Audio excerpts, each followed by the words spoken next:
नया साल दहलीज पर है। उल्टी गिनती यानी काउंटडाउन शुरू हो चुका है और कुछ ही घंटों में साल 2026 में हम दाखिल हो जाएंगे। इसलिए फिलहाल आप साल का आखिरी बेबाक मुंसिफ देख रहे हैं और मैं हूं आपके साथ आपका मेजबान रहीम अहमद खान। दरअसल साल 2025 में देश की राजनीति ने, देश की नीतियों ने और देश के नागरिकों ने क्या खोया, क्या पाया, यानी क्या हासिल देश के लोगों को हुआ है, उस पर आज दरअसल हम यहां पर चर्चा करने वाले हैं। इसलिए मैं चाहता हूं बिना ज्यादा समय लिए सीधे चर्चा का रुख शुरू कर लेते हैं, क्योंकि समय बहुत कम है और पूरे साल को शायद डिस्कस करना इतने कम समय में मुमकिन भी नहीं। तो आज मेरे साथ चर्चा में दरअसल शामिल होने वाले हैं राघवेंद्र सिंह चौहान, भारतीय जनता पार्टी के प्रवक्ता होंगे और बीजेपी का पक्ष रखते नजर आएंगे। डॉक्टर राहुल यादव को आप स्क्रीन पर देख रहे हैं, कांग्रेस पार्टी के तेज तर्रार प्रवक्ता है। राहुल यादव जी, स्वागत आपका। और सर्वेश त्रिपाठी कुछ ही देर में जुड़ेंगे, स्पोक पर्सन होंगे समाजवादी पार्टी के।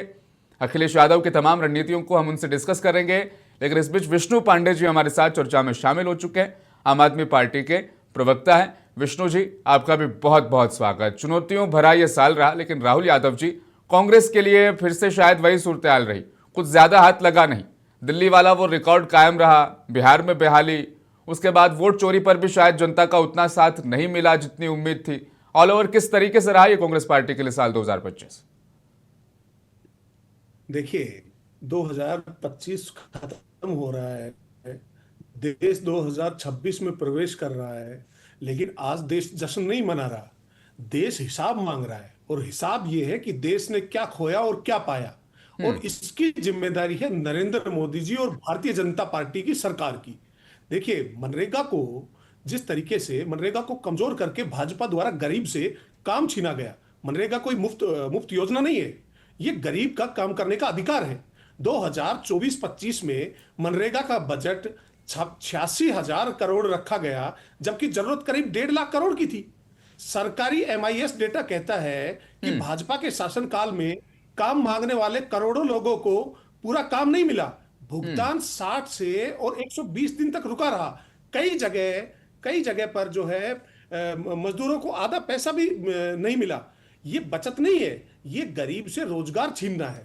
देखिए, और दूसरा, जिस तरीके से इस 2025 के साल में वोटिंग का अधिकार पर भाजपा लगातार हमला करती रही, इन्होंने बिना तैयारी के SIR लागू किया, BLO को बिना किसी ट्रेनिंग तक भी नहीं दी गई। इसका नतीजा ये हुआ कि लाखों वैध नाम वोटर लिस्ट से हटा दिए गए, प्रवासी मजदूरों के नाम हटाए गए, गरीब हटे, दलित हटे, लेकिन कमजोर राहुल, हटे। जनता के सारे मुद्दों पर आप लड़ते रहे, सारी बातें ठीक है, मैं अगर मान लूं सारी बातें आपकी ठीक है, लेकिन फिर जनता का सहयोग और साथ नहीं मिलता ना कांग्रेस पार्टी को। नहीं नहीं, बिल्कुल, इसमें कोई किंतु हाँ, परंतु नहीं। जनता का जरूर हमें साथ मिलता है, लेकिन हमें ज्ञानेश कुमार जी का साथ नहीं मिलता। ये बात है कि हमें ज्ञानेश कुमार जी का साथ नहीं मिला, ना हमारे पास ED और CBI का साथ था। हम अपने संगठन के दम पर चुनाव लड़ रहे थे। जिस तरीके से 2024 के लोकसभा चुनाव में भी यहां तक कि कांग्रेस पार्टी के खाते तक फ्रीज कर दिए गए थे। तो खाते, एक राजनीतिक संगठन के जब खाते फ्रीज हो जाते हैं, तो आप समझ सकते हैं कि चुनाव लड़ना हमारे लिए कितना मुश्किल रहता है।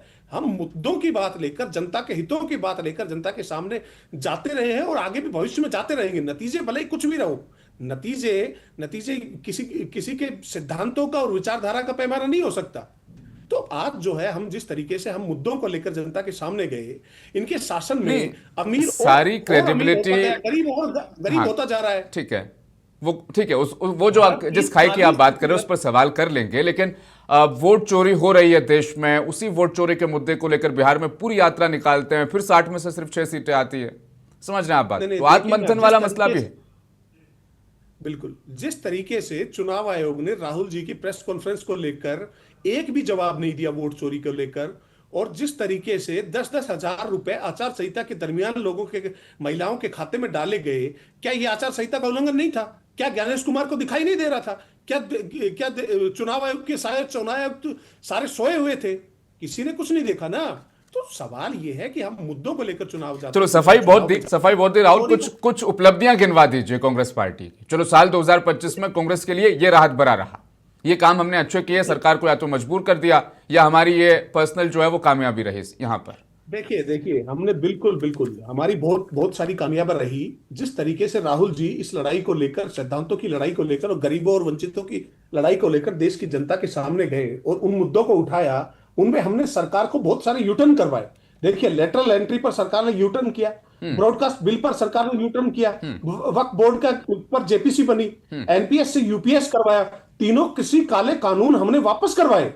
तो सरकार को हमने हमने लगातार सरकार को घेरने का काम किया। हमने संसद से लेकर और सड़क तक बुनियादी मुद्दों की बात रखी। जिस तरीके से प्रधानमंत्री निर्लज्जता दिखाते हुए और दिल्ली के प्रदूषण पर देश की जनता को कहते हैं कि मौसम का मजा लीजिए, क्या प्रदूषण का मजा ले? दिल्ली दिल्ली और एनसीआर प्रदूषण का मजा ले? इतनी निर्लज्जता एक प्रधानमंत्री दिखाते हैं तो आप सोच सकते हैं कि देश किस दिशा में जा रहा है। इनके शासनकाल में अच्छा, लगातार अमीर संसद का आपने जिक्र किया, एक सवाल यहां पर मैं जरूर लूंगा। संसद के जितने भी सत्र चले हैं, एक तो पहले से ही सत्र छोटे रहे, और जितने सत्र चले उसमें कांग्रेस पार्टी ने खूब जमकर हंगामा किया।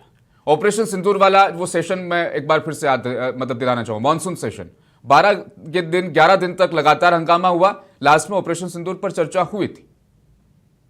देखिए, बिल्कुल ठीक कहा, ऑपरेशन सिंदूर पर चर्चा हुई। क्या सेना के जिस तरीके से डोनाल्ड ट्रंप ने भारत पर भारी टैरिफ सौंप दिया, लगा दिया, दोस्ती की फोटो तो दिखे, लेकिन देश को नुकसान हुआ। ये मजबूत विदेश नीति नहीं है, ये इनका ट्रंप के सामने आत्मसमर्पण है। जिस तरीके से ट्रंप आज तक लगभग करीब 65 बार बोल चुके हैं कि मैंने जो है ऑपरेशन सिंदूर रुकवाया, और भाजपा के नेताओं ने लगातार सेना का अपमान किया। पहलगाम हमले के बाद हमारी सेना ने मुंह तोड़ जवाब पाकिस्तान को दिया, लेकिन उसी समय भाजपा नेताओं ने महिला कर्नल पर शर्मनाक बयान दिए। ये राष्ट्रवाद नहीं है, ये सेना का अपमान है। और जो जिस तरीके से ट्रंप ने लगातार 65 बार कहा कि पाकिस्तान और भारत के बीच मैंने मध्यस्थता की, ट्रंप ने कहा कि उन्होंने पाकिस्तान के बीच मध्यस्थता की, लेकिन अब चीन भी वही बात कह रहा है, लेकिन प्रधानमंत्री चुप है। देखिए, ये चुप्पी जो है देश की संप्रभुता पर लगातार सवाल खड़े कर रही है। उसका जवाब तो दिया था ना राजनाथ सिंह ने। हमारा जो मकसद था ऑपरेशन सिंदूर में, वो मकसद हमने पूरा किया, हमने अपनी मर्जी से जंग को जो है वो रोका है, विराम दिया। ऑपरेशन सिंदूर समाप्त नहीं हुआ, जंग रुकी है, सीज फायर हुआ है। हाँ, नहीं नहीं, बिल्कुल बिल्कुल ठीक कहा। पहली बात तो राजनाथ सिंह के मित्र नहीं है डोनाल्ड ट्रंप है नरेंद्र मोदी जी के मित्र। और दूसरी बात, जब युद्ध रुका नहीं है, तो जब लाल किले के ऊपर हमला होता है तो कहा गया था कि ऑपरेशन सिंदूर रुका हुआ नहीं है, अगर कोई आतंकी हमले हम पर दोबारा होते हैं तो हम उसको युद्ध मानेंगे और युद्ध की शुरुआत करेंगे। तो क्या हुआ ऐसा? बताइए। घर के भीतर के लोग ही अगर उसमें पकड़े जाएं तो फिर हम पाकिस्तान से युद्ध किस बात का करेंगे। लेकिन बहरहाल पूरा लंबा ये साल रहा, उपलब्धियां कुछ तो रही है कांग्रेस पार्टी की। बहुत सारे ऐसे मामले थे, बहुत सारे ऐसे बिल लाए गए थे जिन पर यूटर्न सरकार को लेना पड़ा। लेटरल एंट्री उसमें से एक बड़ा एग्जाम्पल रहा। अब राघवेंद्र जी, आपके पास भी मैं आऊंगा क्योंकि साल 2025 का आखिरी समय, तो आपसे आपकी पार्टी के हवाले से भी जानेंगे। साल खूब अच्छा रहा बीजेपी के लिए। दिल्ली में लंबा वनवास खत्म किया आपकी पार्टी ने, बिहार में आरजेडी का वनवास खत्म होने नहीं दिया, चुनाव तो खूब जीते, लेकिन मुश्किलें और चुनौतियां भी खूब रही, आरोप खूब लगे इस बार बीजेपी पर।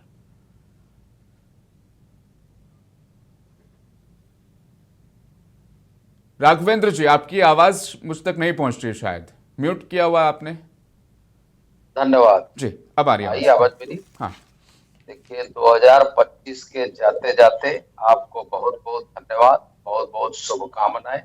2026 की भी शुभकामनाएं कि आपका चैनल खूब तरक्की करे, आप भी खूब तरक्की करें, जितने मेरे भाई बंधु बैठे हैं सभी तरक्की करें। देखिए, ऐसा है, ये इनकी अभी कांग्रेस के प्रवक्ता को मैं सुन रहा था, आप फोरम पर बात करते थे, तो अब वो तो नहीं हो पा रहा है आपका कि आप कागज को मनमोहन सिंह जी के सामने फाड़ देते थे। अब वो सब चीज नहीं चल पा रही होती, तो चीज स्वाभाविक है। लेकिन ऐसा है कि भारतीय जनता पार्टी अपने जो कार्य करती है वो कार्यों को जनता गिनाती है, भारतीय जनता पार्टी कम गिनाती। बुनियादी ढांचे का तेज विकास, सड़क, एक्सप्रेसवे, एयरपोर्ट, बिजली आपूर्ति सुधार, किसान कल्याण, सिंचाई, गरीब कल्याण योजनाएं, सीधा लाभ हस्तांतरण। देखिए, स्वास्थ्य और मेडिकल इंफ्रास्ट्रक्चर आपने देखा, मेडिकल कॉलेज 2017 से पहले 12 मेडिकल कॉलेज थे, 70+ आयुष्मान भारत योजना, जिसके प्रति कांग्रेस का कभी रुझान ही नहीं रहा कि किसी व्यक्ति का इलाज हो। धार्मिक, सांस्कृतिक, पर्यटन, निवेश और रोजगार माहौल समग्र निष्कर्ष निकला है। 2026 के पंचायत चुनाव में भी इनका सुपड़ा साफ होने वाला है। आप देख लीजिएगा 2027 का जो 26 के जो चुनाव आ रहे हैं, इनमें भी इनको पता लग जाएगा। अभी हमारे के मित्र कांग्रेस के प्रवक्ता कह रहे थे कि वो ऐसा हुआ वैसा हुआ। देखिए बिहार में क्या हुआ सामने, आप देश को जोड़ने निकले थे, आप वोट चोरी का आरोप, जितना आप आरोप लगाते हो ना, जनता उतना ही मुंहतोड़ तेजी से जवाब देती है। भारतीय जनता पार्टी हमेशा चुनावी मोड में रहती है। भारतीय जनता पार्टी धरातल पर काम करती है। आप केवल क्रिटिसाइज करने का काम करते हैं। वो जनता जान चुकी है, जनता इसीलिए मान चुकी है, और जनता आपको पहचान चुकी है, और मान चुकी, जान चुकी, पहचान चुकी है। और आप समय समय पर विदेश में जाकर बोलते हैं, देश में बोलने की आपकी हिम्मत नहीं है। इसलिए हिम्मत नहीं है। जब चुनाव आयोग आपको बुलाता है तो आप हुजूम लेकर वहां पर जाते हैं। चलिए आप अपना वापस देश में आते हैं। राघवेंद्र जी दिखाना चाहते हैं। राघवेंद्र जी वापस देश में आते हैं। बहुत अच्छा यह साल रहा बीजेपी के लिए, जिक्र मैंने भी कर दिया, कुछ काम आपने गिनवा दिया जाहिर तौर पर। कुछ सवाल है जिसके जवाब शायद लोग चाहते हैं कि जरूर मिले। एक तो साल 2025 में बीजेपी के खजाने में 6,000 करोड़ रुपए आ गए। टोटल बात करें तो 10,000 करोड़ रुपए।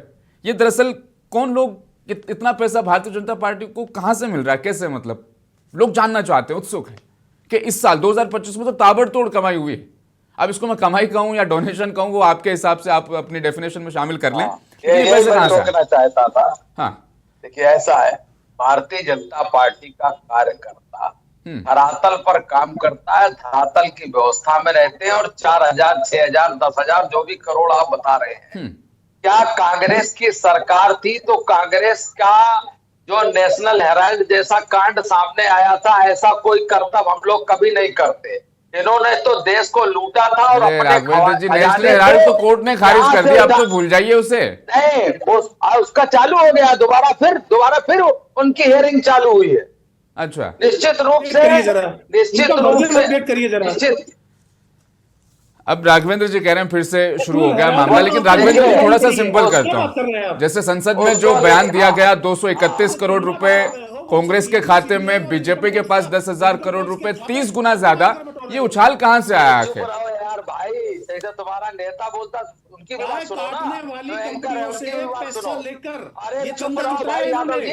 राहुल यादव जी प्लीज आज ना आप नोट कर लीजिए, मैं आपके पास आऊंगा, आप वापस जवाब दे दीजिएगा। आज बहस नहीं करते ना, आखिरी दिन है साल का, आखिरी शो है विभाग मुंसिफ, इतना अच्छा जा रहा है। राघवेंद्र जी वापस आपके पास, मतलब कुछ तो माया जाल है बीजेपी के पास, पैसे बहुत मिलते हैं बीजेपी को। ऐसा है, अब आपकी समझ का ये माया जाल है। पैसे बहुत मिलते हैं या कम मिलते हैं या ज्यादा मिलते हैं? आपने योजनाएं देखी कि भारतीय जनता पार्टी की सरकारों ने योजनाएं कैसे दी? जनता की योजनाओं को राघवेंद्र जी देनी पड़ेगी, क्योंकि जनता टैक्स पेयर है, टैक्स से ही योजनाएं बनती है, वापस लौटाना हर सरकार का काम। 1 रुपया भेजता हूँ, 15 पैसे पहुंचता है। अब सीधे पूरा पैसा खाते में पहुंचता है, चाहे वो किसान हो, चाहे ये जिस मनरेगा को ये मृत प्राय किए थे, चाहे वो हो, सबके खाते में सीधे पैसा पहुंचता है। राघवेंद्र जी कुछ छोटे छोटे सवाल हो रहे हैं, फटाफट शामिल करते हैं। लोगों की मांग है दरअसल कि साल 2025 बीत गया है और प्रधानमंत्री नरेंद्र मोदी ने इस साल भी कोई प्रेस कॉन्फ्रेंस नहीं की, होगी 2026 में प्रेस ये मन की बात प्रधानमंत्री जी की होती रहती है, कोई जरूरी है सारा कुछ मन की बात तो राघवेंद्र जी होती है, लेकिन हमारे जैसे छोटे पत्रकार चाहते हैं कि प्रधानमंत्री प्रेस कॉन्फ्रेंस करें, हम भी जाएं, कुछ सवाल उनसे पूछें। आप अपने को छोटा क्यों समझते हैं? आप अपने को छोटा क्यों समझते हैं? देखिए हमने तो मेल किया, वहां से जवाब नहीं आता, वो कहते हैं हम नहीं देंगे इंटरव्यू ना, तो इसलिए मैं आपसे पूछ रहा हूँ प्रेस कॉन्फ्रेंस अगर देंगे 2026 में तो फिर हम तैयारी करें, हो सकता है क्या पॉसिबल? भारतवर्ष का प्रधानमंत्री क्या वैसा है? आप मेरे ही प्रश्न का उत्तर दे दीजिए। अब जो पहले भारतवर्ष के प्रधानमंत्री होते थे, क्या उस कैडर का प्रधानमंत्री है हमारा? देखिए बहुत अच्छी बात की, बहुत अच्छी बात की राघवेंद्र जी। मुझे आज भी वो आखिरी प्रेस कॉन्फ्रेंस याद है, मनमोहन सिंह जो तत्कालीन प्रधानमंत्री थे, 93 माइक उनके सामने लगे थे, 93 माइक और 315।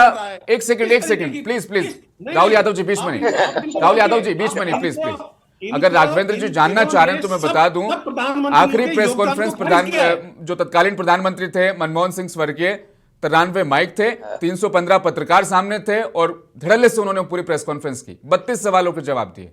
ऐसी कोई प्रेस कॉन्फ्रेंस पीएम मोदी 2026 में करेंगे? ये प्रेस कॉन्फ्रेंस प्रधानमंत्री और करेंगे। अब रही बात यह है कि आपका शामिल होना उसमें हो पाया नहीं हो पाया, मुझे लगता है यही प्रश्न है आपका। तो ऐसा नहीं है, छोटा बड़ा चैनल वो इस तरीके के कोई भेद नहीं करते। प्रेस कॉन्फ्रेंस होती रहती है, प्रेस कॉन्फ्रेंस होगी, जो भी हमारे कार्यक्रम है उनको बाखूबी बताया जाता है। ठीक है, प्रेस को उम्मीद करते हैं साल 2026 प्रेस कॉन्फ्रेंस प्रधानमंत्री मोदी की हो, हम भी वहां पर शामिल हो। सर्वेश जी जुड़ चुके हैं, समाजवादी पार्टी के, जरूर शामिल होंगे आप। सर्वेश जी स्वागत है आपका। सर्वेश जी, आपके लिए साल सुखद रहा। मैंने देखा अलग अलग मंचों पर, अलग अलग मौकों पर अखिलेश यादव से खूब मुलाकातें आपकी हुई, लेकिन आपकी पार्टी के लिए पर्सनली ये साल कैसा बीता? चुनौतियां तो खूब रही, वैसे एसआईआर ने खूब परेशान किया लास्ट में। हम इस पे बात करते हैं, पार्टी पे तो आते हैं। जो विपक्ष होता है, विपक्ष में बैठे हैं, विपक्ष जनता की आवाज होती है। तो जनता के लिए ये साल बहुत बुरा रहा। जनता के लिए ये ऐसी सरकार हमारे देश में रही है जो जीरो क्रेडिबिलिटी, जीरो अकाउंटेबिलिटी वाली सरकार रही है। उस पे बात कर लेते हैं, क्योंकि ये साल बीत रहा है। आप जितने भी इंडेक्सेस हैं, जो भी ग्लोबल इंडेक्सेस हैं, जो तटस्थ हैं, जो भाजपा पोषित नहीं है, उनको देख लीजिए। हंगर एंड पॉवर्टी इंडेक्स, उसमें 127 देशों में 105वें स्तर, 105वें पायदान पे था भारत। पासपोर्ट में 85 था शायद, 85वां था। प्रेस फ्रीडम में इंडिया रैंक करता है 151 आउट ऑफ 180 कंट्रीज। फिर शुरुआत हुई कुंभ से, जहां 100 से ज्यादा लोगों ने अपनी जानें खोई, zero accountability. Pahalgam, zero accountability. Delhi blast, zero accountability. 12 से ज्यादा बड़े रेलवे एक्सीडेंट्स हुए जिनमें लाखों जाने गई, सैकड़ों जाने गई, और जीरो अकाउंटेबिलिटी। जितनी गरीबी बढ़ती जा रही है। हमारे प्रदेश की बात करें, उत्तर प्रदेश में नई नौकरियां एक नहीं मिली, केवल पेपर लीक हुए, वहां भी जीरो अकाउंटेबिलिटी। पूछेंगे तो हंस देंगे। तो ये सरकार ने ये साल बीत रहा है, बीत जाए किसी तरह, और इस सरकार के अंदर थोड़ी सी बुद्धि आए कि जनता के बारे में भी सोचे। हर जगह यू टर्न लेने वाली सरकार। और एसआईआर के लिए भी कहा, एसआईआर में भी हमने इनको घुटनों पे ला दिया। हम पहले कह रहे थे कि इसका समयावधि बढ़ाई जाए, समयावधि बढ़ी। तो हम जो चाहते थे विपक्ष के तौर पे, जनता की आवाज जहां तक पहुंचाने पाते थे, हमने पहुंचाया। तो हमारे लिए, हम पार्टी की बात करें तो उस हिसाब से हम जो चाहते हैं, जहां जनता की आवाज पहुंचानी, अरे हमारे तो योगदान में ये भी है कि इनको जो प्रदेश अध्यक्ष यूपी में मिला, हमारे राष्ट्रीय अध्यक्ष ने पीडीए की आवाज इतनी सशक्त पहुंचाई कि एक पीडीए से ही इनको प्रदेश अध्यक्ष मिल गया। उसके नाते इनको बनाना पड़ा, नहीं तो वैसे नहीं बन पाते। तो बहुत सारे जगहों पे हमारी नीतियां हैं, उससे आजकल इन पे असर पड़ रहा है और थोड़ा सा ध्यान दे रहे हैं। लेकिन देश के लिए ये साल बहुत बहुत खराब रहा है। हमारी विदेश नीति ठप हुई पड़ी है। बायलेटरल ट्रेड्स के नाम पे जीरो चल रहे हैं हम। एक्सपोर्ट के नाम पे मुंह की खानी पड़ रही है हमें। तो जो भी आप जब शगुफे छोड़ते रहे वो दूसरी बात है, लेकिन धरातल पे हम नीचे की तरफ जा रहे हैं, और वो समझना जरूरी। आत्मावलोकन विपक्ष से ज्यादा जनता को भी आत्मावलोकन करना पड़ेगा, क्योंकि ये पार्टी जो सत्ता में आत्मावलोकन नहीं करेगी। खामियां गिनाना बहुत अच्छी बात है, लेकिन जहां पर अच्छे काम हुए उनकी तारीफ भी जरूरी है। तो फिर आप तारीफ कीजिए। 4 ट्रिलियन पार हमारी इकोनॉमी हुई है। जर्मनी को हमने पीछे छोड़ा। बेसिक इकोनॉमी, डिफेंस एक्सपोर्ट में हम नंबर 1 हुए हैं। 23,622 करोड़ रुपए अब तक का सबसे ज्यादा का डिफेंस एक्सपोर्ट भारत ने किया। मैं फिर बता रहा हूं आपको कि पहली बात यह है कि जो अच्छा हो रहा है, जो बेसिक इकोनॉमी है, जिसको समस्या ये है कि ये सरकार एक चीज पे बहुत सालों से काम कर रही है कि शिक्षा ठप हो जाए और लोग जो बेसिक इकोनॉमिक्स है वो समझना भूल जाए। हमारे देश को एक आरबीआई का गवर्नर, एक इकोनॉमिस्ट नहीं मिल पा रहा है। इसलिए नहीं मिल पा रहा है क्योंकि ये चाहते नहीं है। इनको यस मैन चाहिए, चाहे ब्यूरोक्रेट्स भर जाए। इकोनॉमी का अगर आप देखें, इंडियन एक्सप्रेस ने बहुत अच्छा एक आर्टिकल भी निकाला है इस पर। तो ये जो विरोधाभास है हमारी इकोनॉमी में, ये केवल पीठ थपथपाने से देश आगे नहीं जाता है। जहां भी सवाल नहीं पूछे जाएंगे वहां आपका देश आगे नहीं। आप केवल ऐसे छोटी छोटी खुशियां मना के जो आपका असली लक्ष्य उससे भटकेंगे तो वहां विपक्ष खड़ा होगा। डिफेंस एक्सपोर्ट अगर 23,000 करोड़ के पार चला जाता है, फिर तो खुशियां मनानी चाहिए ना। अरे हमारा पहले डिफेंस एक्सपोर्ट या इंपोर्ट अच्छा होगा। डिफेंस जो हमारी इंटरनल सिक्योरिटी है वो कहां जा रही है वो देखना है ना। हमारी इंटरनल सिक्योरिटी में जितनी जाने जा रही है उनकी अकाउंटेबिलिटी नहीं है कोई। हम उस पर क्या कर पा रहे हैं, क्या हम उसको उस पर रोकथाम कर पा रहे हैं, वो मुद्दा है। मैं फिर वही कह रहा हूं कि जब जाने प्रदूषण पे सोचिए, जहां पे इस साल ऐसा शर्मनाक साल रहा कि एक तो संसद सत्र छोटा कर दिया गया, प्रदूषण पे चर्चा नहीं हो पाई, और हमारे विदेश भागने की बात कर रहे थे, हमारे वरिष्ठ है, बड़े हैं भाजपा प्रवक्ता, भागने की बात कर रहे थे। संसद सत्र से प्रधानमंत्री ओमान और मस्कट घूमने चले गए, क्योंकि यहाँ पे सांस लेना मुश्किल उनको भी हो ही रहा होगा। तो दूसरे देश में संसद सत्र चल रहा हो, प्रधानमंत्री गायब हो। ये केवल अभी इसी सरकार में हो सकता है और तो कभी होता नहीं है। प्रेस कॉन्फ्रेंस इसलिए नहीं कर सकते, आप अच्छा सवाल पूछ रहे थे, और प्रेस कॉन्फ्रेंस इसलिए नहीं कर सकते, वहां टेलीप्रॉम्प्टर नहीं होता ना। टेलीप्रॉम्प्टर के बिना तो ये प्रधानमंत्री बोल ही नहीं सकते कुछ। इनको मन की बात, अपने मन की बात करनी है। जो डायरेक्ट बेनिफिट, जो ट्रांसफर, कैश ट्रांसफर हुआ है, वो केवल अकाउंट में गया है बीजेपी के, जनता तक नहीं पहुंचा। नहीं, ये तो राज है, ये पता नहीं रहस्य है, कभी सुलझ पाएगा या नहीं। बीजेपी के खाते में 30 गुना ज्यादा एक साल में उछाल वही तो आ कह रहा जाना, हूं, ये सही बड़ा रहस्य है। इनके अकाउंट में जा रहा है। हाँ, डायरेक्ट रहस्य इनके तो ये अकाउंट भी में है जा कि रहा है। डोनाल्ड ट्रंप और वो सीज फायर के दौरान क्या बातचीत हुई थी, क्या दरअसल डोनाल्ड ट्रंप ने कहा था, वो भी रहस्य है। विष्णु पांडे जी, अब आपके पास आते हैं। राजनीतिक तौर पर सबसे मुश्किल साल अरविंद केजरीवाल के लिए, आम आदमी पार्टी के लिए जाहिर तौर पर बहुत बड़ी चुनौतियां इस साल रही। दिल्ली जैसा मुख्य केंद्र जिसको दिखाकर बाकी राज्य जीतने की प्लानिंग थी, वो आप हारे। किस तरह से गुजरा? ये मैं सहमत हूँ सर्वेश जी की बातों से कि ये लोकतंत्र की हत्या इस साल ज्यादा हुई है। चुनाव आयोग का जो रोल रहा, चाहे दिल्ली में, नई दिल्ली विधानसभा में 50,000 वोट काटने का रहा हो, है ना, और किस तरीके से पंजाब में हमने मेयर के इलेक्शंस में देखा, तो लोकतंत्र की हत्या करना इनका पहला, इनकी एक उपलब्धि रही है इस सरकार की। इस, आप मानेंगे नहीं, इस सरकार की सबसे बड़ी उपलब्धि है कि 42% क्राइम बढ़ चुका है। साइबर जो डिजिटल जो फ्रॉड हो रहे हैं वो बढ़ चुके हैं। सबसे बड़ी उपलब्धि ये खोज हुई इस साल कि जिस संसद पार्लियामेंट सेशन का 2.5 लाख रुपए पर मिनट होता है, वो एक दिन जो 15 करोड़ रुपए खर्चा हुआ, वो सिर्फ वंदे भारत पे चर्चा हो रही है। आप सोच रहे हैं रिसोर्स का, जो इतना इंपॉर्टेंट टैक्स पेयर का पैसा किस तरीके से बर्बाद हो रहा है। हमने पूरी देश ने ये देखा क्या कि किस तरीके से एक इवेंट पे 50 करोड़ रुपए खर्च होते हैं मोदी जी गुजरात में। ये इस बार बड़ी मेजर उपलब्धियां रही हैं। सरकार का 2 बड़े बड़े मेजर ऐसे इंटेलिजेंस फेलियर हुए, चाहे पहलगाम हो अटैक हो, चाहे हमारे पास ये लाल किला वाला अटैक हो। उसके बाद कितनी बेशर्मी से आप उनकी भावनाओं से खेल के मैच खेला गया, ये सरकार की उपलब्धि रही है इस बार।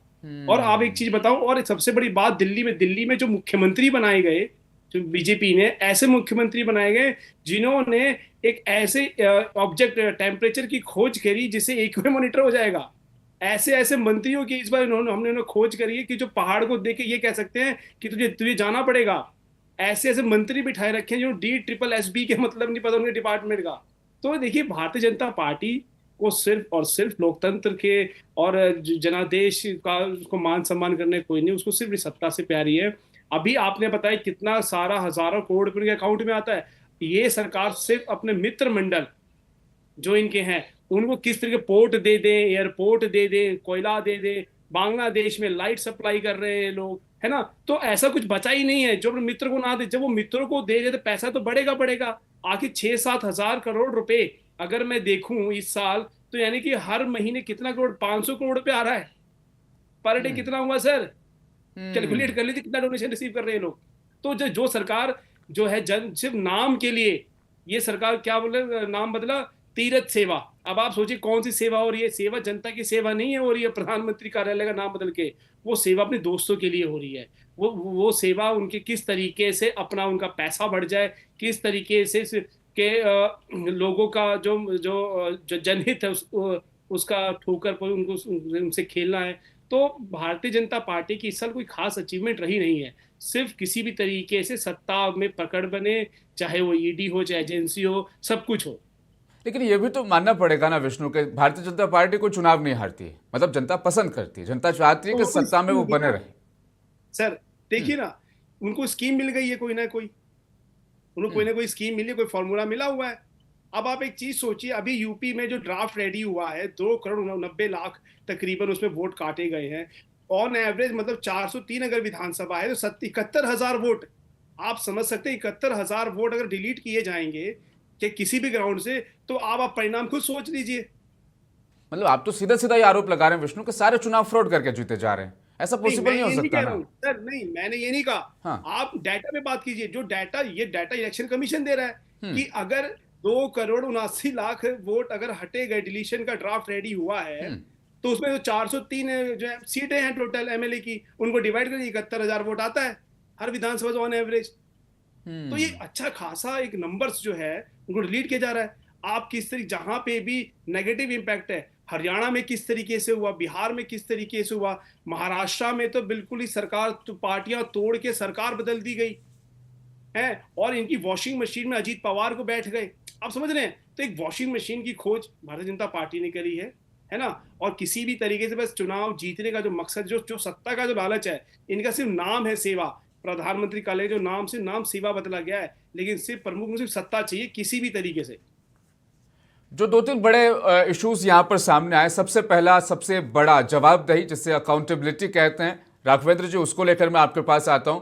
सर्वेश ने बड़ी बात पूछी है, अकाउंटेबिलिटी सरकार में है ही नहीं, और वो कब नजर आता है? जब संसद में आंकड़े भी अब पेश किए जाना बंद हो चुके हैं। SC/ST क्राइम कितना हुआ, सरकार के पास कोई आंकड़े नहीं है। इस साल कितनी मौतें एक्सीडेंट में हुई, सरकार के पास कोई आंकड़ा नहीं है। आंकड़े ही नहीं है सरकार के पास। और जब बड़े इंसिडेंट होते हैं तो अकाउंटेबिलिटी किसकी, जिम्मेदारी किसकी, इस्तीफा किससे लिया जाए, वो भी अब तय नहीं होता है। राघवेंद्र जी, आपसे मैं बता दूं, सारी अकाउंटेबिलिटी तय है और सब कुछ होता है, किया जाता है, लेकिन शराब घोटाला जैसा कांड नहीं होता जिसमें कि मुख्यमंत्री तक को जेल जाना पड़ता और वो जेल से सरकार चलाए। ये नहीं हो रहा है। इस तरीके के भ्रष्टाचारों पर हमने अंकुश लगाया है। इसी वजह से इनकी पेट में जो दर्द हो रहा है उसका कारण यही। अभी हमारे कांग्रेस के प्रवक्ता कह रहे थे, आप उसको गूगल पे सर्च करिए, अभी पूरी तरीके से नेशनल हेराल्ड केस बंद नहीं हुआ है। अभी उस पर ईडी जा रही है सुप्रीम कोर्ट फिर से, तो इसके बाद उसमें फिर चालू होगा। देखिए, ऐसा नहीं है जो कोई मीठा मीठा गप और कड़वा कड़वा थू, ये होगा नहीं। और निश्चित रूप से अगर आपको कोई चोरी की है तो आपको देना पड़ेगा, और निश्चित रूप से वो होकर रहेगा। 2 आरोप आपने लगाए नेशनल हेराल्ड और शराब घोटाले का, दोनों के प्रवक्ता मौजूद हैं। राहुल से मैं नेशनल हेराल्ड पर जवाब ले लूंगा, विष्णु से शराब घोटाले पर। अब वापस आपके पास, इतने सारे रेल हादसे हुए हैं, सिर्फ रील्स बनी है या अकाउंटेबिलिटी तय हुई? जी देखिए, रेल के हादसे जो हुए उस पर संज्ञान लिया गया, और रही बात क्या रेल हादसे हमारी ही सरकार में होते रहे कि पहले कोई रेल हादसे नहीं हुए। हादसे का मतलब ये होता है कि प्राकृतिक दुर्घटना। अब इस टाइम पे जैसे कोहरा चल रहा है, कितने एक्सीडेंट हो रहे हैं। स्टैमफोर्ड याद है आपको? कुंभ के दौरान दिल्ली में रेलवे स्टेशन पर जो भगदड़ हुई थी, कोहरा था वहां पे। तो इसके पहले हो गया था, लोग कंफ्यूज हो गए थे कहां जा रहे हैं। इसके पहले कुंभ हुआ, अखिलेश यादव जो आजम चचा मंत्री थे, तो इसके तब भीड़ में वहां पर पुल के ऊपर नहीं मरे थे लोग। ये ऐसा है। विष्णु पांडे इस्तीफा हुआ था वहां पर। सर्वेश जी इस्तीफा हुआ था वहां पर स्टैमफोर्ड के बाद। कुछ भी क्या बोल रहे हैं, तुम्हारा नेता क्या बोलता है, क्या कहता है और क्या करता है, जो अपनी पत्नी के लिए मौलाना को जवाब नहीं दे सका, शर्म नहीं आती, बिना आंकड़ों की बात करते हैं, बिना आंकड़ों की बात करते हैं। पत्नी के लिए मौलाना को जवाब नहीं दे सका, आपको ये तक नहीं पता है, बस पर्सनल कमेंट करना आता है आपको, बस पर्सनल कमेंट करना आता है। आप गूगल पे चल रहा है आपका ज्ञान, गूगल देख के ज्ञान चल रहा है। गूगल करिए, गूगल के बिना नहीं आता। आप किसी का कोर्ट क्या मानना कर रहे थे नेशनल हेराल्ड में, अभी कोर्ट क्या मानना कर रहे थे आप, अभी आपने कोर्ट क्या मानना किया, आपने कोर्ट की चर्चा नहीं चाहता हूँ राघवेंद्र जी, प्लीज नहीं। मैं हा हुल्ला चिल्लम चिल्ला ये सब मछली बाजार नहीं, हेल्दी सार्थक चर्चा यहाँ पर होनी चाहिए। साल के आखिरी दिन पता नहीं अजीबोगरीब बातें कर रहे हैं। मैं फिर से आ रहा हूँ राघवेंद्र जी आप ही के पास। राघवेंद्र जी फिर से आ रहा हूँ आप ही के पास। देश में इस बार इतनी दुर्घटनाएं, इतने हादसे हुए, उसके बाद आतंकी हमले हो जाते हैं एक दो, किसी का कोई इस्तीफा, किसी की जवाबदारी जिम्मेदारी क्या तय की गई इस साल? देखिए, इस्तीफा, जवाबदारी, जिम्मेदारी, आपने ये 3 शब्द कहे। जब उत्तर दिया गया ऑपरेशन सिंदूर के माध्यम से, क्या वो कम है? क्या पाकिस्तान की हालत हुई थी और पाकिस्तान की क्या हालत है? देखिए, निश्चित रूप से हमला हुआ तो हमला निश्चित रूप से वो भयावह हमला हुआ था, इसमें कोई दो राय नहीं। लेकिन उसका उत्तर किस तरीके से दिया गया, उसका उत्तर कहां उनको मिला? और उनकी क्या दुर्गति हुई अरे। और वो कहाँ खड़े हैं, किस मुहाने पर आ गए हैं। देखिए सिक्के के दोनों पहलू देखिए, सिक्के का एक पहलू देखने से काम नहीं बनेगा। क्या होती है? एक पहलू मैं दिखाऊं आपको राघवेंद्र जी। अकाउंटेबिलिटी तुम्हारा अखिलेश आईएमएफ से यादव अरबों का बहुत लोन मिल गया अच्छी पाकिस्तान को, जानता है। फिर से नए आतंकी अड्डे खड़ा कर देगा। और आईएमएफ ने जब पाकिस्तान को लोन नहीं देने के लिए भारत को वोटिंग करनी थी, उस दिन भारत वहां से गैर हाजिर था। ये है अकाउंटेबिलिटी, जिसको आप जैसे प्रवक्ता शायद नहीं समझ सकते। बढ़ता हूं चर्चा में आगे। सर्वेश अब आपके पास आ रहा हूं। हाँ, सर्वेश अब आपके पास आ रहा हूं। जाहिर तौर पर 2026 बहुत बड़ी चुनौती समाजवादी पार्टी के लिए भी रहेगा, और बीते कुछ सालों से राजनीति हिट रही है समाजवादी पार्टी की। लोकसभा चुनाव के बाद से हम बात करें, एक उरूज पर पार्टी जाहिर तौर पर पहुंची है, लेकिन अब जो आगे जो चैलेंजेस नजर आ रहे हैं वो बहुत मुश्किल होंगे। किस तरह से देख रहे हैं, ले रहे हैं? देखिए, हमारी राजनीति, राष्ट्रीय अध्यक्ष जी का विजन साफ है। वो जनता के बीच 2024 में भी पहुंचा था और उसका असर साफ दिखा था कि कितनी भी बेईमानी कर ली इन लोगों ने, लेकिन उसके बाद भी उत्तर प्रदेश में हमने इनकी हालत खराब कर दी। वही विधानसभा में भी होगा। बस हमारा फोकस केवल इतना है कि हम जनता तक साफ साफ एक्सप्लेन कर पाए उनको कि इनके जो इरादे हैं वो कैसे हैं। वो समझाने के लिए जितने भी पटल पे हमें मेहनत करनी पड़ेगी हम करेंगे, क्योंकि ना इन लोगों के पास कोई फैक्ट है, ये खुद ही अपने अंतर कलह में लड़ रहे हैं। कोई कांग्रेस के साथ रहेंगे 2026 में? वो देखिए, वो शीर्ष नेतृत्व तय करता है। कुछ दूरियां नजर आ रही है। अभी तक जब हम बात कर रहे हैं तो हम साथ हैं। हम पिछले चुनाव में भी साथ थे, और वो शीर्ष नेतृत्व काम करता है, क्योंकि वो जब भी अगर वो साथ उन जैसे भी निर्णय लेगा हम उसके साथ खड़े होंगे। राहुल यादव जब आपके पास, लेकिन हम भाजपा के अगेंस्ट खड़े होंगे, ये निश्चित है। राहुल यादव जब आपके पास, बीता साल 2025 जब पूरे कैलेंडर पूरे साल को मैं देखता हूं, नफरत की सियासत मुझे बहुत ज्यादा नजर आती है, जिसमें चाहे वो अनर्गल बयानबाजी हो, भाषा के मर्यादा का गिरता स्तर हो, लेकिन नफरत की राजनीति की मैं बात कर दूं, 2025 में हमने देखा सिर्फ हिंदू मुसलमान नहीं, हिंदू ईसाई भी शुरू हुआ, क्योंकि क्रिसमस पर जो देश ने देखा वो देश का दुर्भाग्य रहा। देखिए, क्रिसमस पर जिस तरीके से इनकी विचारधारा के लोगों ने नंगा नाच किया है और तांडव किया है, उसको लेकर प्रधानमंत्री जी चुप रहते हैं और खुद जाकर चर्च में जाते हैं, लेकिन प्रधानमंत्री के मुंह से यह शब्द तक नहीं निकला कि खबरदार किसी के मजहबी पेशवा का अपमान किया तो। अगर किसी एक नफरती चिंटू में हिम्मत थी कि प्रधानमंत्री के बोलने के बाद अगर वो ये तांडव करते, नहीं कर पाते। लेकिन भाजपा जो है जिस तरीके की राजनीति कर रही है इस हिंदुस्तान में, जिस तरीके से उन्होंने नफरत बढ़ाई है, भाई से भाई को लड़ाया है, जातियों में बांट दिया इस मुल्क को, धर्म के आधार पर तो ये लगातार करते आ रहे थे। जिस तरीके से आप आरएसएस की विचारधारा को देखेंगे तो वहां दबे कुचले लोगों का और पिछड़े दलितों का किसी तरीके का कोई योगदान वहां पर नहीं है, और ना इन्होंने दर्ज करवाया है, क्योंकि वहां पर किसी तरीके की उनकी कोई भागीदारी नहीं रखी गई है। जब हम जरूरी मुद्दों की बात करते हैं तो भाजपा के प्रवक्ता अनर्गल तरीके की बहस छेड़ देते हैं, जिनके पास ना कोई तथ्य होते हैं ना किसी तरीके के कोई आंकड़े होते हैं। अभी भाजपा के प्रवक्ता ने कहा कि मोदी जी से पहले क्या कोई इस तरीके के प्रधानमंत्री हुए। एक तरीके से इन्होंने जिस भाषा का इस्तेमाल किया वहां पर आपने भी इनको नहीं टोका। उन्होंने सभी प्रधानमंत्रियों के, नरेंद्र मोदी जी से पहले जो प्रधानमंत्री हुए उनके योगदान को इन्होंने नकार दिया एक तरीके से। अरे भाई, आपने नकार दिया, ये मान सकते हैं कि कांग्रेस पार्टी के प्रधानमंत्रियों ने इस देश के लिए अपनी कुर्बानियां दी है। हमारे दो प्रधानमंत्री शहीद हुए हैं। हमने आजादी की लड़ाई लड़ी है, हमने आजादी की लड़ाई में अपना योगदान दिया है। यह बात सही है कि आपने वहां पर एक चिटली का नाखून तक भी नहीं कटवाया है। आपने जिस तरीके से मुखबिरी करी तो यह आपका इतिहास है, इसलिए तो साल भर राहुल, साल भर जो बड़े आरोप रहे ना कांग्रेस पार्टी पर, पूरे साल हर संसद के सेशन को आप उठा लीजिए, चाहे कहीं पर भी बयानबाजी, एक बड़ा सुनने को मिला कि कांग्रेस पार्टी ने इतिहास को छुपाया है। इतिहास में सिर्फ अपने उन लोगों को प्रमोट किया जो अपनी पार्टी से थे, जो गांधी परिवार से थे, सरदार वल्लभ भाई पटेल, सुभाष चंद्र बोस, इन सबको नेग्लेक्ट किया, इनकी विरासत को संभाल कर नहीं रखा, इनके नाम पर योजनाएं तक नहीं बनाई। सुभाष चंद्र बोस और सरदार पटेल किन के नेता थे? भारतीय जनता पार्टी के नेता थे, कांग्रेस पार्टी के नेता थे। वो राष्ट्रीय अध्यक्ष रहे इस पार्टी के। किसने बनाया? कांग्रेस पार्टी ने बनाया। नाम पर योजनाएं नहीं दी। नेता तो नहीं थे ना। तो इनके, आप देखिए, इनके भ्रम जाल में मत फंसिए। भाजपा इस तरीके की भ्रांतियां फैलाने में माहिर है। मैं मुद्दे पर आता हूं। इनके कार्यकाल में जिस तरीके से अमीर और अमीर होता चला गया, गरीब और गरीब होता चला गया। भारत की 40% संपत्ति सिर्फ 1% लोगों के पास है। देश के आधे लोगों के पास कुल संपत्ति का लगभग 6% भी नहीं है। 2025 में ये खाई और बड़ी है। ये विकास नहीं है, ये इनके दोस्तों के लिए इनका विकास का मॉडल है। रुपया लगातार कमजोर होता जा रहा है, रुपया लगातार गिर रहा है, जिससे महंगाई भी लगातार बढ़ रही है। जिससे रुपया लगातार कमजोर हुआ तो भारतीय रिजर्व बैंक को रुपया बचाने के लिए 32 अरब डॉलर बेचने पड़े। फिर भी तेल महंगा हुआ, दवाइयां महंगी हुई, खाना महंगा हुआ, और लगातार आम आदमी की जेब कटती चली गई।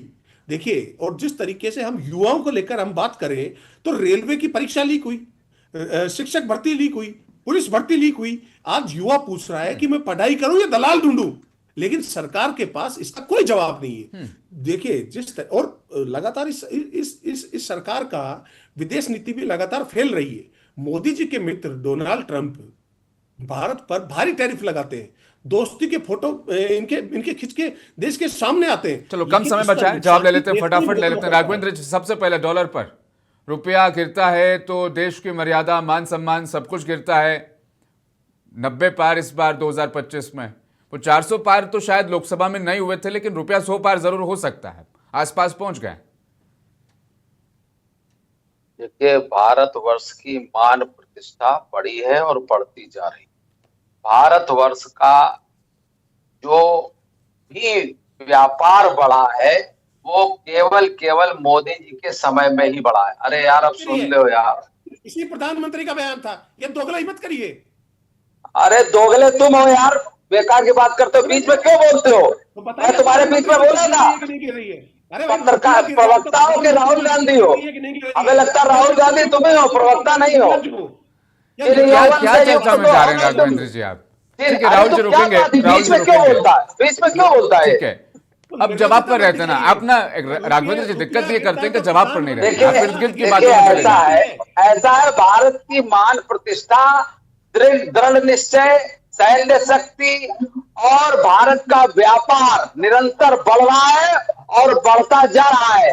उत्तर प्रदेश से लगाकर जितनी जगहों पर भारतीय जनता पार्टी का शासन है, भारतीय जनता पार्टी का शासन और बढ़ता जा रहा है। अन्य प्रांतों में कितने मैन्युफैक्चरिंग यूनिट्स आप बता सकते हैं क्या? निश्चित रूप से भारत की मान प्रतिष्ठा, राघवेंद्र जी, भारत का व्यापार बहुत ऊंचाई पर जा रहा है। एक इलेक्ट्रॉनिक आइटम जो मुकम्मल कंप्लीट तौर पर भारत में बनता है, वो बता सकते हैं क्या? ब्रह्मोस्त्र पहले कहाँ बनता था राघवेंद्र जी? ब्रह्मोस्त्र कहाँ बना? सुनिए ना, ब्रह्मोस्त्र तो अपने आप बना। और वो सप्लाई कहाँ होगा? तो राघवेंद्र जी, मैंने कहा 23,000 करोड़ से ज्यादा का डिफेंस एक्सपोर्ट हमने किया है, लेकिन हम आयात क्या करते हैं उस पर आप बात नहीं कर रहे हैं।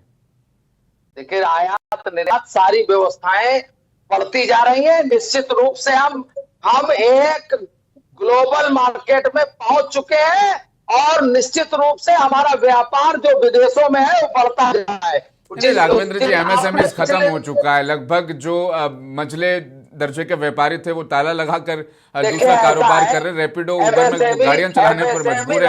आप पता नहीं किस तरह की बातें कर रहे हैं, मुझे समझ में नहीं आ रहा। उनके पेट में दर्द इसीलिए हो रहा है कि चलो, एक सवाल था बढ़ा राहुल यादव का, टैरिफ बढ़ाया अमेरिका ने, भारत ने किस तरीके से जवाब दिया अपनी विदेश नीति को मजबूती से दर्शाते हुए? टैरिफ के बदले मोदी ने क्या किया?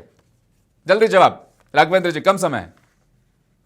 देखिए, टैरिफ के बदले मोदी जी ने जो किया वो जनता के सामने क्या किया? राघवेंद्र जी, क्या किया? अरे तो उनको वापस आपसे ऐसे बात करनी पड़ेगी इसीलिए। राघवेंद्र जी, क्या किया? निश्चित रूप से वापस लेना पड़ा उनको। और रही क्या एक सेकंड, क्या टैरिफ वापस लिया? नहीं, ऐसा है, अपनी नीतियों को वो सनय वापस ले रहे हैं। जैसे उन्होंने टैरिफ लगाया, देखिए ऐसा है, हमारा कोई मामला। राहुल यादव जी झूठ बोल रहे हैं, टैरिफ वापस ले लिया है, समय पर ले रहे हैं। राहुल जी क्या बोल रहे हैं, राहुल जी के प्रवक्ता क्या बोल रहे हैं, इससे हमारा लेना देना नहीं। हमारा लेना देना ये कि देश कैसे आगे बढ़े, हमारा विजन देश है, हमारा विजन देश है, हमारा विजन ये नहीं है कि क्रिटिसाइज करो। अच्छे कामों की तारीफ करना सीखना चाहिए इनको, जो ये नहीं सीख सकते, क्योंकि चिर यौवन से युक्त इनके नेता इस मामले में उनके आंखों पर काली पट्टी बनी रहती है। वो विदेशों में जाकर देश का अपमान करते हैं, जैसे कि इनके प्रवक्ता यहाँ पर बैठ के हर बात को कंटेम्प्ट करते हैं, लेकिन उनके पास कोई उत्तर होता नहीं है, प्रत्युत्तर होता नहीं है। उनके प्रवक्ताओं के पास सिवाय सरकार को क्रिटिसाइज करने के अलावा कोई व्यवस्था नहीं दे पाते ये लोग। देख रहे हैं किसके पास उत्तर नहीं है। चलो अब एक और आसान सा सवाल पूछ लेते हैं राघवेंद्र जी आपसे। राघवेंद्र जी, क्रिसमस पर जो हुआ 25 दिसंबर को देश में, कठिन सब पूछिए, सबका जवाब दूंगा। रखता है उसी को पढ़ के आते हैं।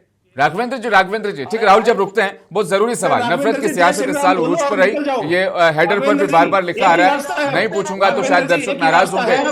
राघवेंद्र जी, आपसे यही सवाल मेरा, क्रिसमस पर जो हुआ वो ठीक था या गलत था? राघवेंद्र जी, एक ही रास्ता है, जय श्री राम बोलो और निकल जाओ। राहुल सवालों जी, का जवाब तुम्हारे पास लेते नहीं है। हैं, अब जवाब लेते इसी हैं। को बुलवा लो, नहीं, राघवेंद्र जी जवाब देंगे। इसी को बुलवा लो, जय श्री राम बोल तो रहा है।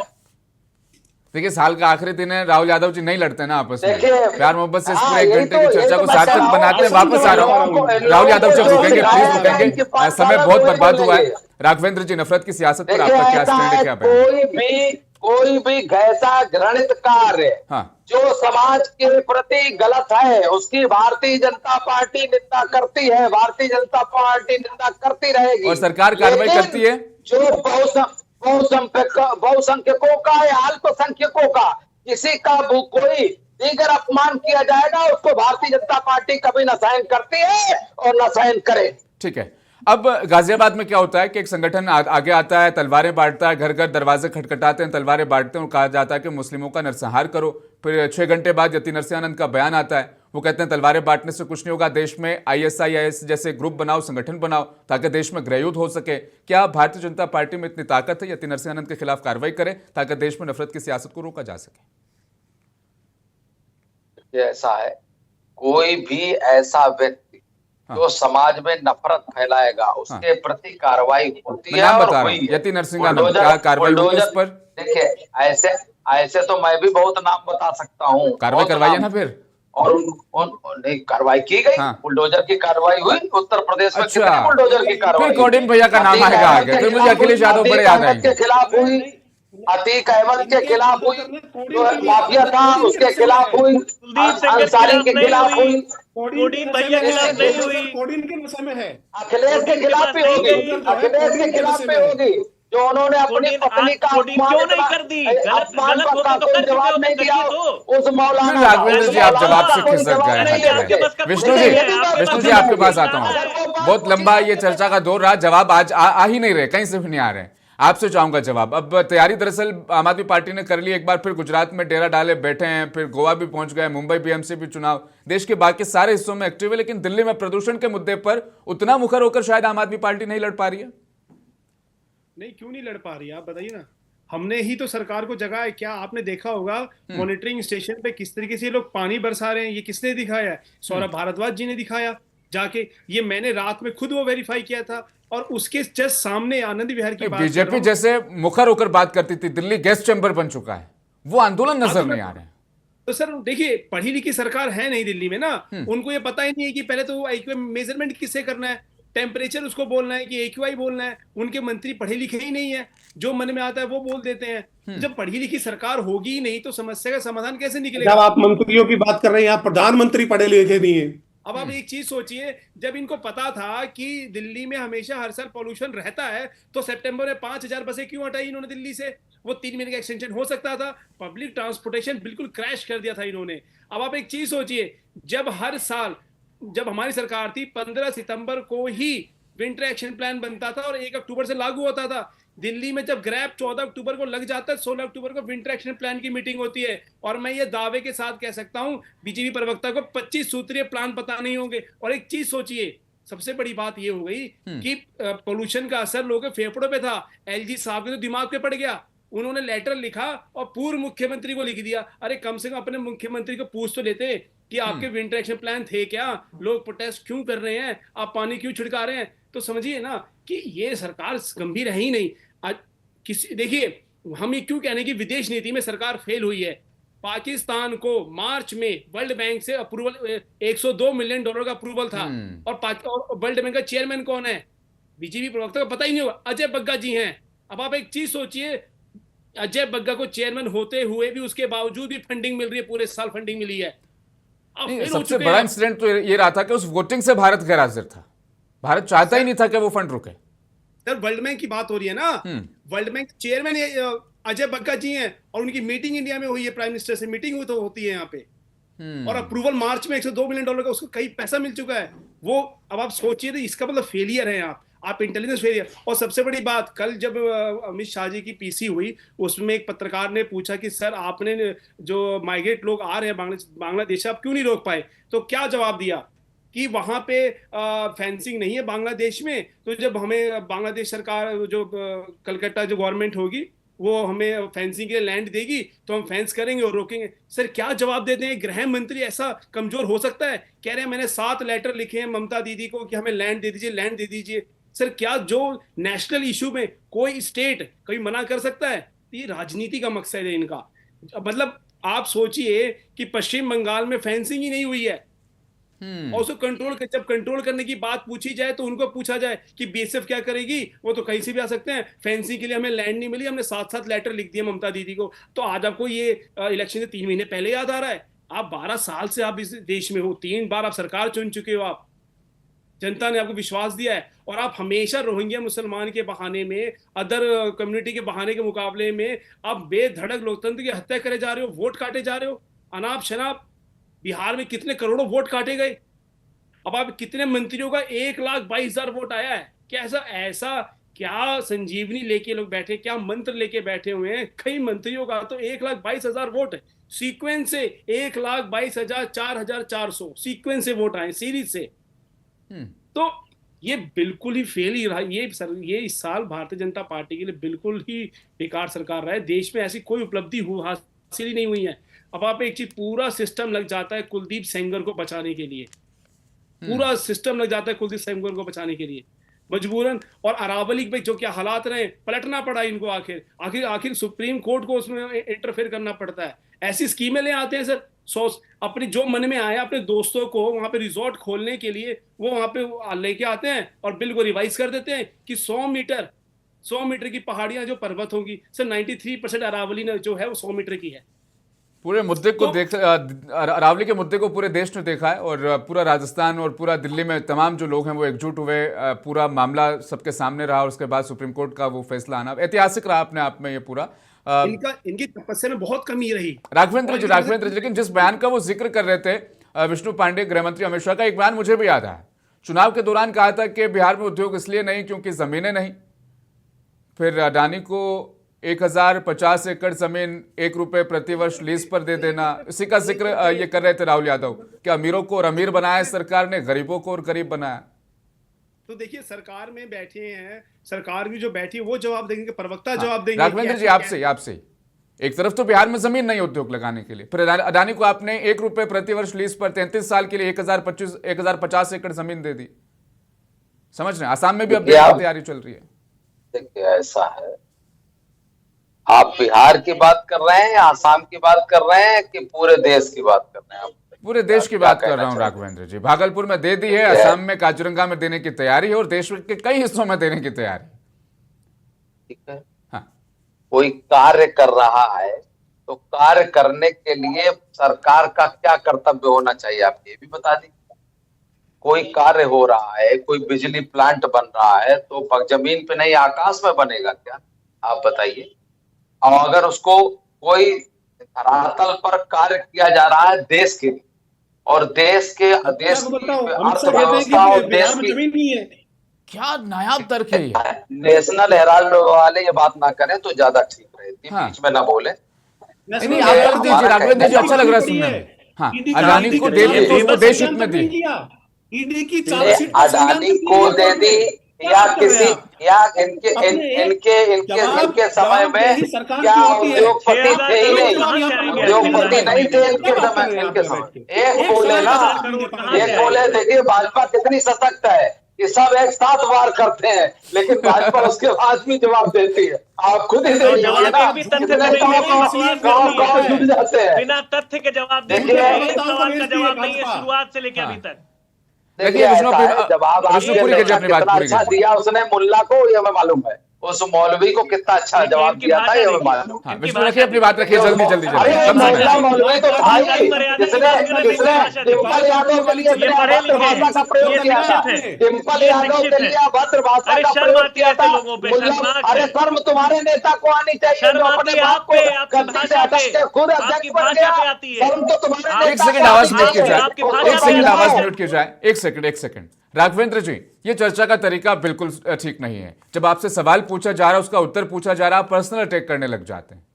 आप पर्सनल अटैक में, आप मुझे बताइए ना, सर्वेश ने या राहुल यादव ने या विष्णु पांडे ने आप पर पर्सनल अटैक या आपकी पार्टी के किसी पर कोई पर्सनल अटैक किया हो, आप फटाफट वहीं पहुंच जाते हैं क्योंकि शायद जवाब नहीं है। अब आवाज दी जाए राघवेंद्र जी की, दीजिए राघवेंद्र जी। बोलिए बताइए। हाँ, पर्सनल अटैक नहीं करेंगे आप। देखिए ऐसा है कि भारतवर्ष में उद्योगपति अगर कार्य नहीं करेंगे तो भारतवर्ष के उद्योगपतियों को क्या हमें इंपोर्ट करके लाना पड़ेगा? कोई विदेशी उद्योगपति? क्या भारत देश में एक ही उद्योगपति नजर आता है बीजेपी को?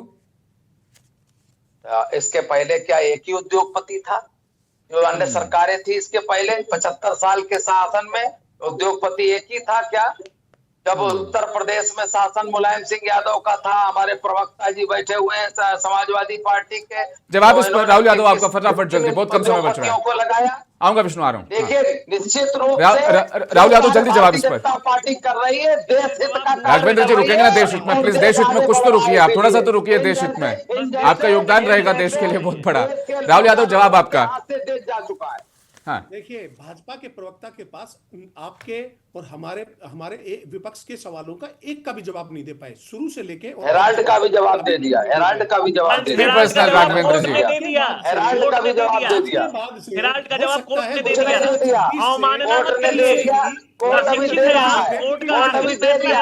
अरे जाओ गूगल की बात करते हो, गूगल को समझो, गूगल को पढ़ो, पढ़े लिखे हैं नहीं। राघवेंद्र जी ठीक नहीं है ये पूरा मामला। पढ़े लिखे हैं। अब आप उनके समय में बात कर रहे हैं। राहुल यादव रखिए अपनी बात, जल्दी रखिए। गलत बयान नहीं करते हैं। राहुल यादव जल्दी अपनी बात रखिए प्लीज। देखिए हाँ, ये चिल्लम चोरी करते रहेंगे, हाँ। इनके पास एक भी सवाल का जवाब नहीं है। ये आपके दर्शक तय करेंगे, हम यहाँ बैठकर तय नहीं करेंगे। दर्शकों पर छोड़ देंगे ये सारी चीज कि इनके पास एक भी सवाल का जवाब था क्या? प्रधानमंत्री 11 साल में एक प्रेस कॉन्फ्रेंस नहीं कर पाए, तो इनके इनके इन चिंटुओं की क्या हैसियत है कि ये किसी सवाल का जवाब दे पाए? प्रधानमंत्री जवाब नहीं दे पाए यहाँ पूरे 11 साल में। देखिए हमें 2026 में उम्मीद रहेगी इस देश का प्रधानमंत्री प्रेस कॉन्फ्रेंस करेगा और देश चाहता है कि मजदूर को काम का अधिकार मिले, हर नागरिक को वोट का अधिकार मिले, हर हाथ को रोजगार मिले, हर नागरिक को सुरक्षा मुहैया कराई जाए, हर हिंदुस्तानी को सम्मान मिले, हर एक नागरिक को स्वच्छ हवा मिले। सरकार से मिले। 2025 में देश को सच बना दिया, अब 2026 में देश को बदलाव चाहिए। ये लड़ाई कांग्रेस भाजपा की लड़ाई नहीं है, ये लड़ाई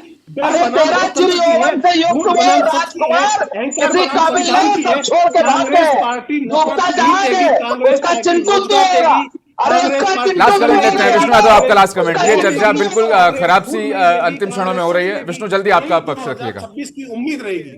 रहीम जी मैं एक अपने साथी प्रवक्ता बीजेपी जी को जवाब दे दूं कि दिल्ली में द्वारका एक्सप्रेसवे की जो कॉस्ट है वो 250 करोड़ रुपए पर किलोमीटर है।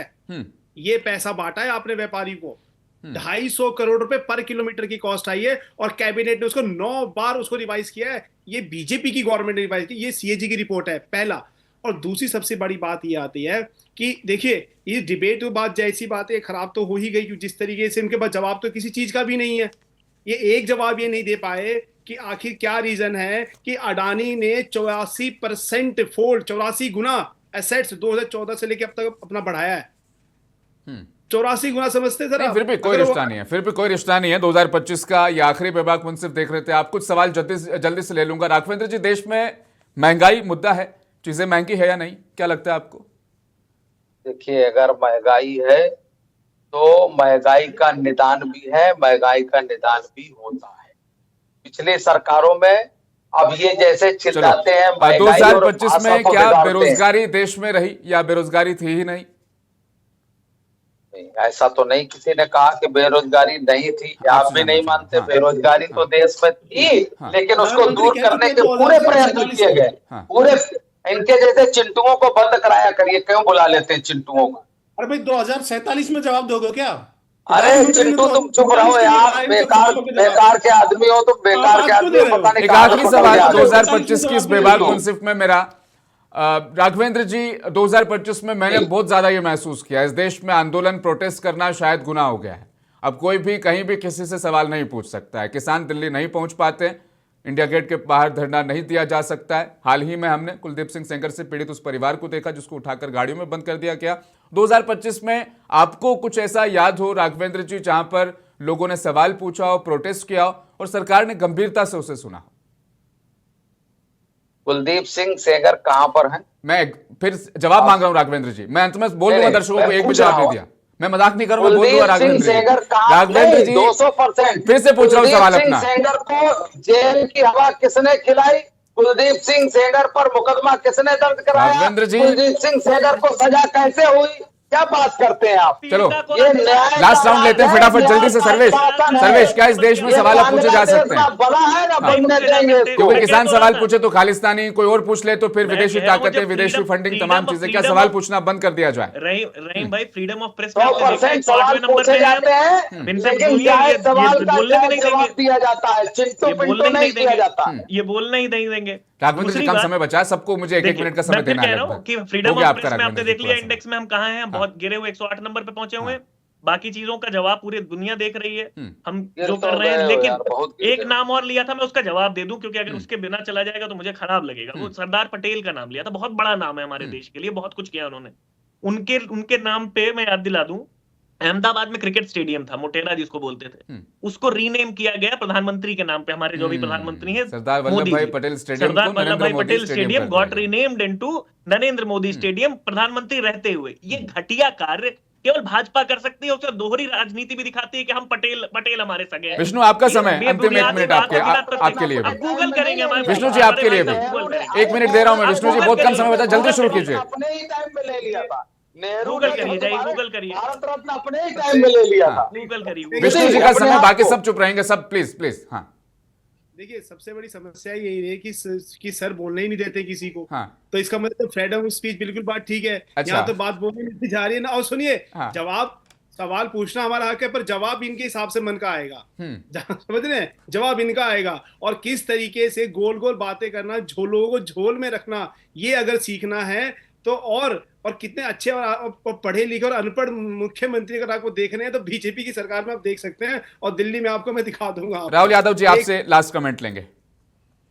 देखिए, पूरी चर्चा के दौरान भाजपा के प्रवक्ता के पास किसी भी प्रवक्ता के सवाल का जवाब नहीं आया भाजपा के प्रवक्ता की तरफ से। तो हम इनसे कोई और सवाल पूछकर समय जाया नहीं करेंगे। हम सिर्फ इतना कहना चाह रहे हैं कि 2026 से देश को उम्मीद है, देश चाहता है कि मजदूर को काम का अधिकार मिले, हर नागरिक को वोट का अधिकार मिले, हर हाथ को रोजगार मिले, हर हिंदुस्तानी को सम्मान मिले, हर एक नागरिक को स्वच्छ हवा मिले और जवाबदेह सरकार मिले। सबसे बड़ी बात यह है कि इस सरकार में कोई जवाबदेह नहीं है।